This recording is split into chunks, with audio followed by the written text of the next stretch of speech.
Bonjour à chacun et chacune.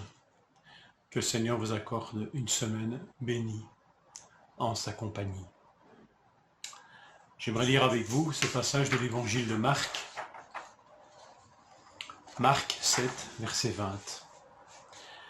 Jésus dit encore, « C'est ce qui sort de l'homme qui le rend impur. »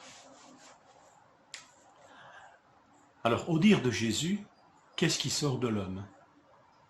Nous lisons ceci au verset 21. Les mauvaises pensées, les adultères, l'immoralité sexuelle, les meurtres, les vols, la soif de posséder, les méchancetés, la fraude, la débauche, le regard envieux, la calomnie, l'orgueil, la folie. Il faudrait presque veiller avec soin à étudier chacun de ces mots et se remettre devant le Seigneur. Seigneur, qu'est-ce qui sort de moi? Non pas ici un virus, une salive infectée, mais ce genre de choses. Alors il est clair que Jésus ici ne nous donne pas un cours d'anatomie. Ou alors il faudrait considérer que c'est un cours d'anatomie spirituelle ou psychologique. Si je lis le mot psychologique à son mot, à l'âme, à l'être intérieur.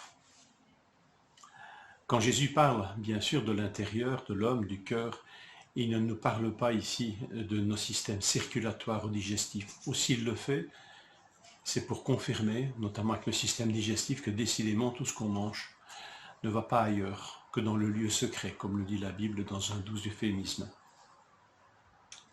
En fait, la grande déclaration de Jésus, c'est que cette part de l'homme, âme et esprit, ne peut être polluée par aucun aliment physique. Aucun aliment ne pollue cette part de l'homme. Il peut polluer le corps, mais il ne peut pas polluer l'âme et l'esprit. Et c'est étonnant combien les hommes ramènent tout, eux, à l'alimentation, y compris cette part intérieure. Alors là, il faut faire un choix. L'enseignement de Jésus est radical. Aucun aliment ne pollue cette part de l'homme. Aucune nourriture ne rapproche ou n'éloigne de Dieu. Alors par quoi cette part de notre être intérieur peut être polluée? Mais je vous laisse cette question. Peut-être y trouverez-vous des réponses dans la lecture de ce jour, puisque la lecture de Marc 7 ne concerne pas que cette partie de l'enseignement de Jésus. Peut-être, voilà, dans la prière, le Seigneur peut nous montrer, me montrer, et qu'est-ce qui pollue cette part intérieure de mon être.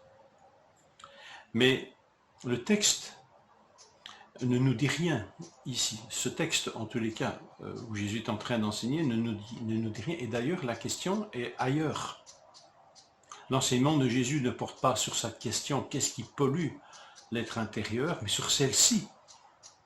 Qu'est-ce qui, venant de mon cœur, pollue mon corps, pollue ma langue, pollue mes actes, mes actions? C'est cette question-là que Jésus voudrait nous voir nous poser. Qu'est-ce qui, venant de l'intérieur, pollue le cours de ma vie? Mon corps, ma langue, mes actes, c'est ce qui sort de moi en fin de compte, et qui se matérialise. Hier, lors du culte, il nous a été rappelé, par un témoignage, à prendre soin de notre intérieur.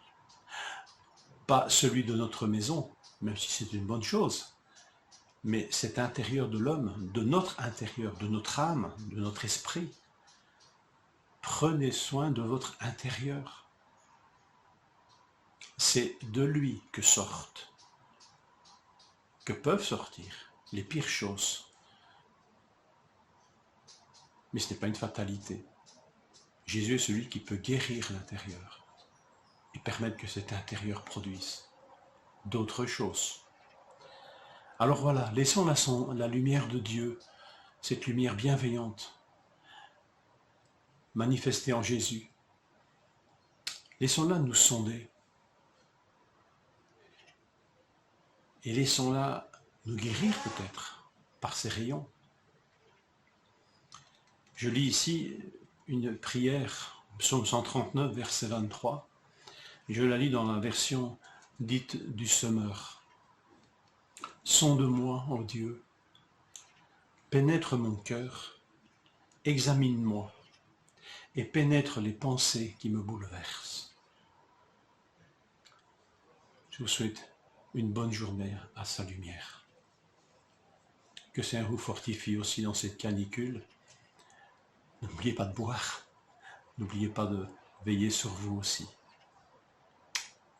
Bonne journée.